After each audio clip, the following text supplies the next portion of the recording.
You can have a job, or you can have a career, or you can have a calling. And if you can somehow figure out how to have a calling, you have hit the jackpot, because that's the big deal. The stress primarily comes from not taking action over something that you can have some control over. You guys will find that you have passions, and having a passion is a gift. I think we all have passions, and you don't get to choose them. They pick you, but you have to be alert to them. You have to be looking for them. And when you find your passion, it's a fantastic gift for you because it gives you direction, it gives you purpose. You can have a job, or you can have a career, or you can have a calling. And the best thing is to have a calling. And if you find your passion, you'll have that, and all your work won't feel like work to you. Do something you're very passionate about. And don't try to chase what is kind of the hot passion of the day. You can choose a life of ease and comfort, or you can choose a life of service and adventure. Which one of those, when you're 90 years old, are you going to be more proud of? Whatever it is that we're going to do to start to address that situation, even if it's not solved, the mere fact that we're addressing it dramatically reduces any stress that might come from it. So stress comes from ignoring things that you shouldn't be ignoring, I think in large part. So stress doesn't come, people get stress wrong all the time in my opinion. Stress doesn't come from hard work, for example. You can be working incredibly hard and loving it. And likewise, you can be out of work and incredibly stressed over that. No matter how good we are, we can still be better. You can always be better. Customers have a divine discontent, and they teach you if you listen to customers.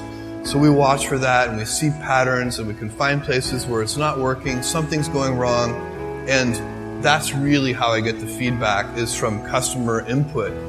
What you really want to do is you take that, it's an anecdote, it's a single example, but you need to find the root cause. What went wrong deep inside the system? How did this happen? Because then you can fix it for everyone. My job, one of my jobs as the leader of Amazon, is to encourage people to be bold. And people love to focus on things that aren't yet working. And that's good, it's human nature. That kind of divine discontent can be very helpful. But you really, it's incredibly hard to get people to take bold bets. And you need to encourage that. And if you're going to take bold bets, they're going to be experiments. And if they're experiments, you don't know ahead of time whether they're going to work. Every single important thing we've ever done, the most important things have always seemed dumb to industry experts at the beginning. So you have to get really good results. You have to defy conventional wisdom. And the problem, of course, is that conventional wisdom is usually correct. Experiments are, by their very nature, prone to failure. But big successes, a few big successes, compensate for dozens and dozens of things that didn't work. Kindle, Amazon Prime, our third-party seller business, all of those things are examples of bold bets that did work, and they pay for a lot of experiments. I've made billions of dollars of failures at Amazon.com. Literally, billions of dollars of failures. You don't just fix the symptom, you have to fix the root cause. And that's been the secret to our operational success for 20 years. There are a lot of things that are a waste of time. When you think about your life, I often tell people that I work with, if you can get, because people have very high standards for how they want their work life to be. And I said, look, if you can get your work life to be where you enjoy half of it, that is amazing. Because very few people ever achieve that. Because the truth is, everything comes with overhead. That's reality. I'm willing to keep funding things if there's one high judgment champion who still wants to keep trying.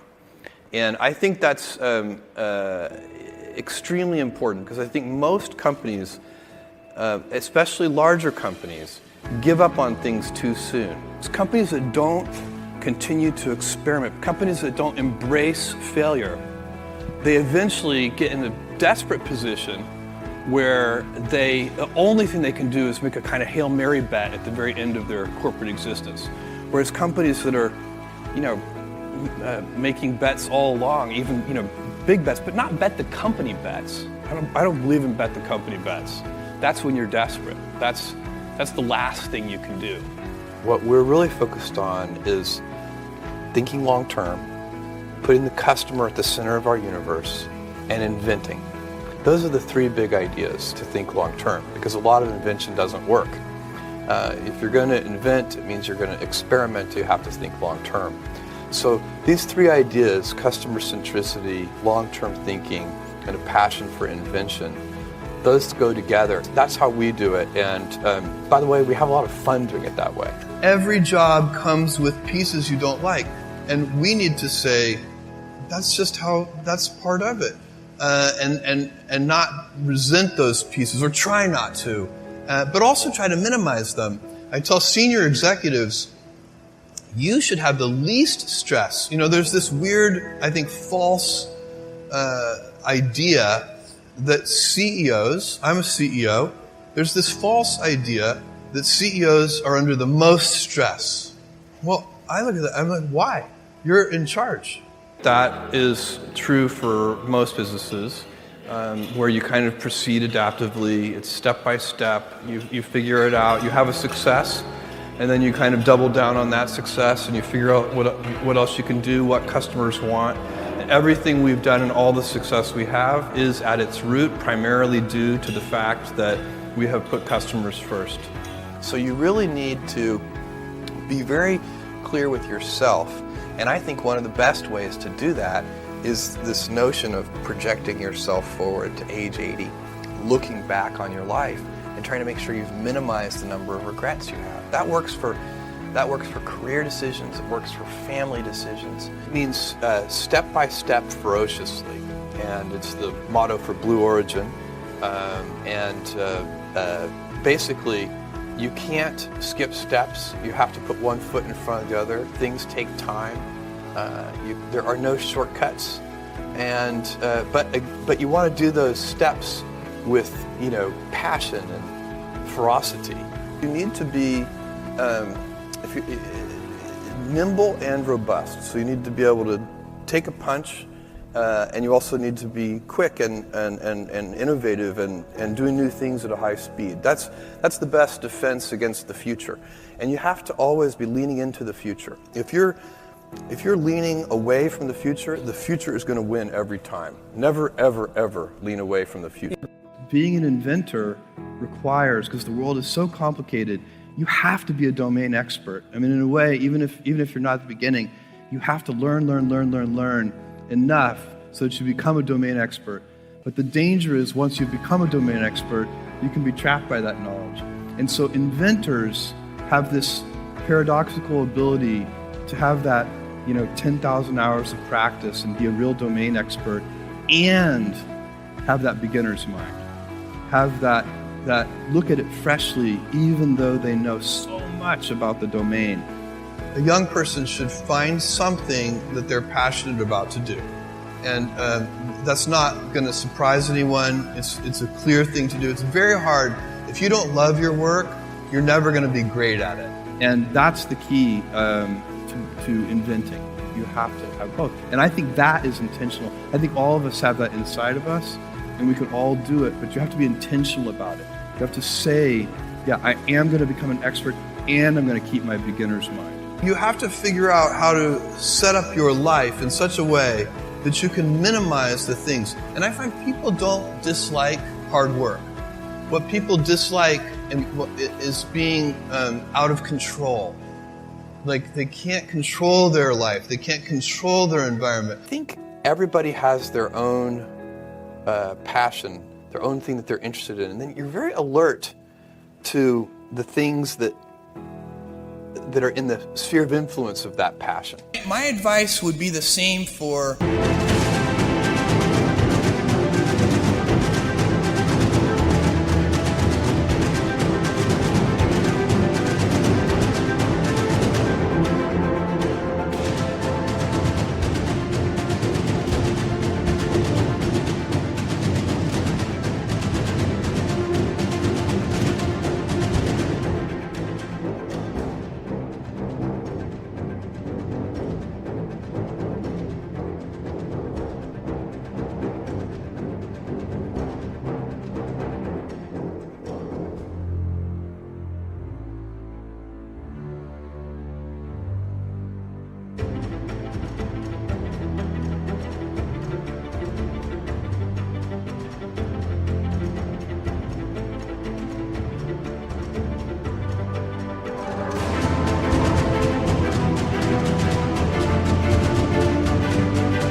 any kind of entrepreneur, and that is make sure that you are focused on something you're passionate about.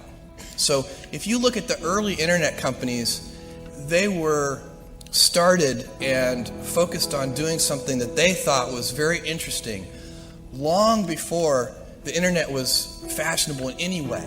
We only have a few principles at Amazon, kind of core values that we go back to over and over again. And if you looked at each of the things that we do, you would see those run straight through everything. So the first one, and by far the most important one, is customer obsession. And we talk about it as customer obsession as opposed to competitor obsession. And I have seen over and over again companies talk about that they're customer focused, but really when I pay close attention to them, I believe they are competitor focused. Customers are always dissatisfied.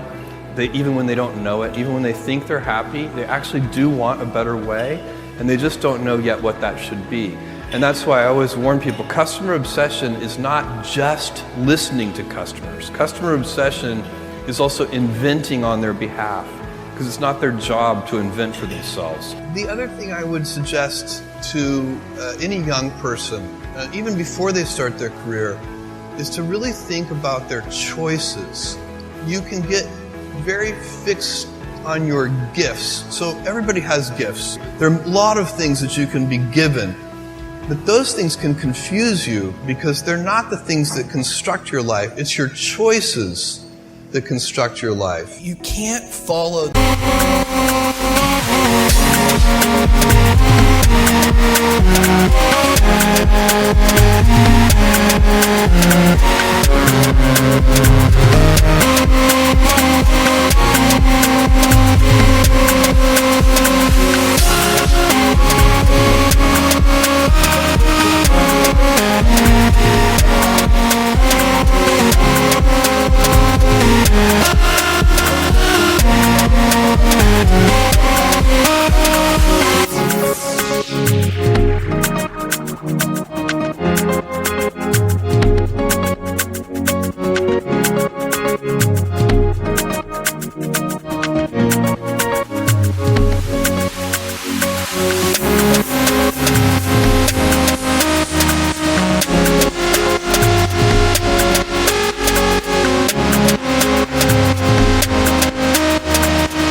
trying to do a startup company, or I think really anything in life. But you have to, as an entrepreneur, if you're gonna build a company, pick something you think is interesting that has the intersection of genuinely creating real customer value, and then just stay right there and let the wave catch you.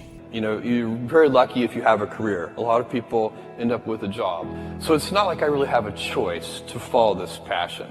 It has captured me. All overnight successes take about 10 years.